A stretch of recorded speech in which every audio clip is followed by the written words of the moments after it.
Colombo, Sri Lanka. Sri Lanka was in a political vacuum for a second day Monday, with opposition leaders yet to agree on who should replace its roundly rejected leaders, whose residences are occupied by protesters angry over the country's deep economic woes. Protesters remained in President Gotabaya Rajapaksa's residence, his seaside office and the Prime Minister's official home, which they stormed on Saturday, demanding the two leaders step down. It marked the most dramatic day of protests during 3 months of a relentless crisis that has pushed many to the brink to despair amid acute shortages of fuel, food, medicine and other necessities.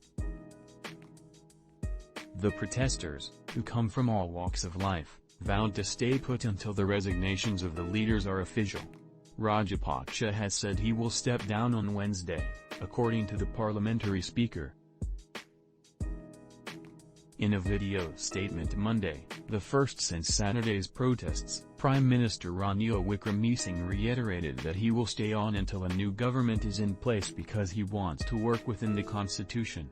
A government has to function according to the law. I am here to protect the constitution and through it fulfill the people's demands. What we need today is an all-party government and we will take steps to establish that, Wickremesinghe said.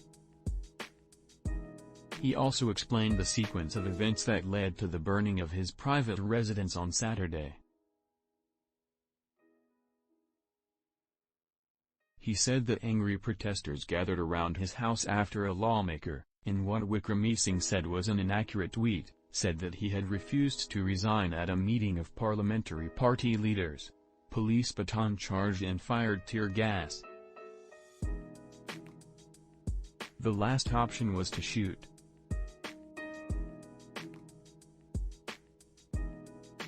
We did not shoot, but they came and burnt the house, he said.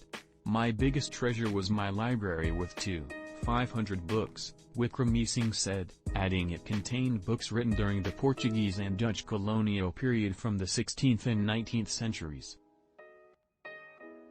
There were old books written on Buddhism, those signed by leaders like former U.S. Secretary of State Henry Kissinger, historical paintings and Buddhist artifacts, which he had planned donating to his old school and a university after his death.